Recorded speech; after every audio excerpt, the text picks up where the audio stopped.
हर साल की तरह इस साल भी समाजवादी पार्टी की ओर से शिवाजीनगर मानखुर्द विधानसभा से आमदार अबू आसिम आजमी ने हजरत मखदूम शाह बाबा मैदान में एक आम लोगों के लिए इफ्तार पार्टी का आयोजन किया।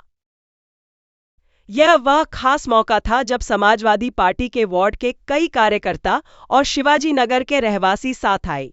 सभी मिलकर इस पाक महफिल को और भी यादगार बना दिया। इस इफ्तार पार्टी की खासियत सिर्फ दावत तक सीमित नहीं थी, बल्कि यहां मिलने वाली दोस्ती, बातचीत और जुम्हों की रौनक ने सभी का दिल छू लिया। मन से उठती दुआएं, साथ में बाटी मिठाइयां और आपस में जुड़ी उम्मीदें, यह सब उसी माहौल का हिस्सा थी जो हर किसी को एक परिवार जैसा महसूस कराती है। यह आयोजन इसलिए भी महत्वपूर्ण था क्योंकि रमजान के इस पवित्र महीने में हिंदू मुस्लिम एकजुट होकर आपसी मोहब्बत और सहयोग का एहसास करते हैं। आमदार साहब की यह पहल स्थानीय समुदाय को मजबूत करने और लोगों के बीच भाईचारे को बढ़ावा देने का जिंदा उदाहरण है। दिन भर की थकान मिटाने और दिलों को फिर से जोड़ने का यह मौका सबके लिए एक ताज़ा सांस की तरह था।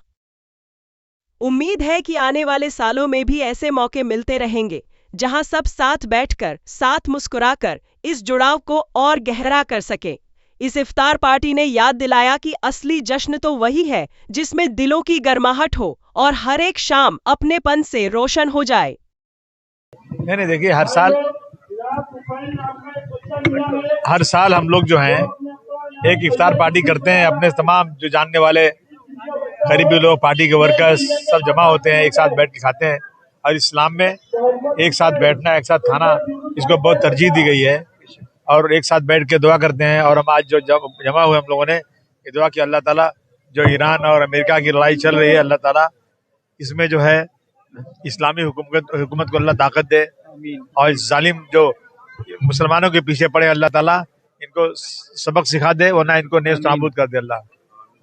तरीके से क्या कहना चाहेंगे? अरे यार, ये कहना क्या चाहिए, दावत इफ्तार रखना चाहिए, हमेशा रखना चाहिए। गेट टुगेदर लोगों से मिलना जुलना हो जाता है इसी बहाने, और खास करके हम लोग एक एकता का पैगाम देते हैं। हमारे सभी हिंदू भाई और मुस्लिम भाई, सिख और बुद्धिस्ट सभी लोग आते हैं इस अफ्तार में, और हर साल होती है। पिछले 15-17 साल से अफ्तार पार्टी रखी जा रही है, और हमेशा अलग अलग इलाकों में रखी जाती थी। कभी रोड नंबर 14 पे, कभी रफी नगर में, कभी अम्बेडकर ग्राउंड में, आज इसमें रखी गई है, और इसी पे रोड नंबर 4 पे रखी गई थी। तो एक हमें एकता का पैगाम देना रहता है और लोगों से मिलना हो जाता है। इसी बहाने अच्छी अच्छी बातें हो जाती है, सबके साथ खाने का मौका मिलता है।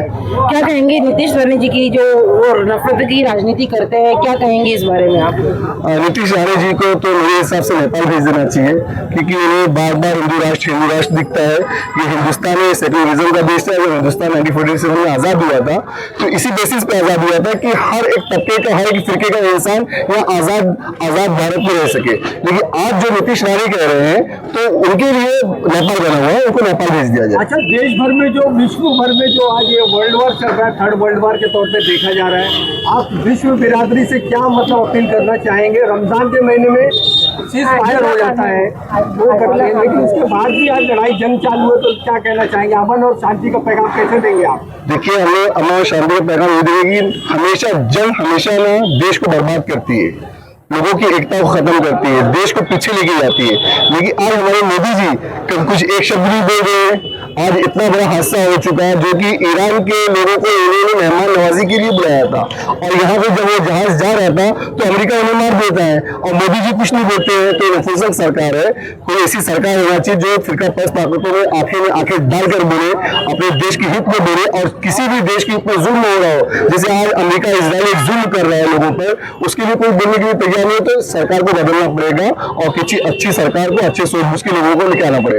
स्टिंग फाइल को दबाने के लिए इस तरीके का हमला किया जा रहा है। हो सकता है जब जाए, आज लोग बोल रहे हैं कि पूरी दुनिया बोल रही है कि यहाँ स्टिंग फाइल की फाइलें खुल रही है, और उन्होंने जंग शुरू कर दिया, और भी बिना किसी वजह से लोगों की बातचीत शुरू थी। ओमान कह रहा है कि ईरान से हमारी बातचीत शुरू थी, और ईरान को हम लोग सरेंडर करे थे, ईरान बातचीत से मानने वाला था। लेकिन तभी भी इन्होंने बोलते ना कि एक गुंडाई करके, एक गुंडा अक्सर से गुंडागर्दी करके सीधा हमला कर देते हैं, और हमारे साहब का शहादत हो जाती है इस दिन। 56 इंच की मोदी जी का सीना कहाँ गया इसको? अभी तक तो किसी ने देखा नहीं, सिर्फ जुमले में और अल्फाजों में लोगों ने सुना है, किसी ने देखा नहीं अभी तक।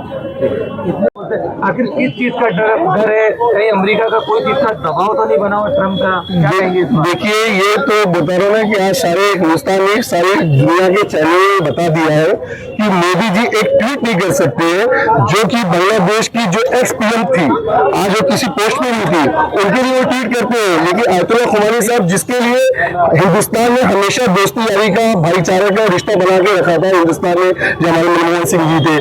इवन मैं बता दे रहा हूँ कि जो आयतुल्लाह खुमैनी साहब जो कश्मीर के मुद्दे पर बात हो रही थी कि वोटिंग के लिए, तो उन्होंने पाकिस्तान के खिलाफ होकर हिंदुस्तान के फेवर में किया था। आज मोदी जी की इतनी हिम्मत नहीं हो रही, क्यों? क्योंकि वो बटन, जो मोदी जी की जो बटन होगा, वो पड़ी है ट्रम्प के पास। जब तक ट्रम्प जी कुछ बोलेंगे नहीं, तब तक कुछ कहेंगे नहीं।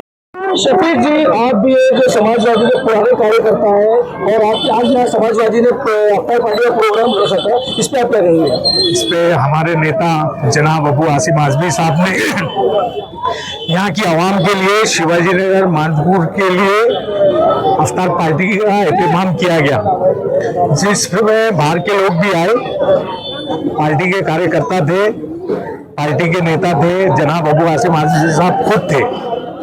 अरे ये शफीक जी, जो पूरे दुनिया भर में चल रहा है हिंदू मुसलमान, और यहाँ पर जो नीतीश राणे जी जो है मंत्री हैं, जो हिंदू मुसलमान करते हैं, उस पर आप क्या कहेंगे? वो तो बहुत बड़ा फितना है टिंगू। हाँ, उस पर एक ही नेता है हमारा कौम का लीडर, जनाब अबू आसिम आजमी साहब, जो संसद बेतहासा बोलते हैं, उसकी बात पे ध्यान नहीं देने का, चिंटू के, तो उसको चिंटू कहा जाता है। हाँ, हम लोग तो वही कहते हैं।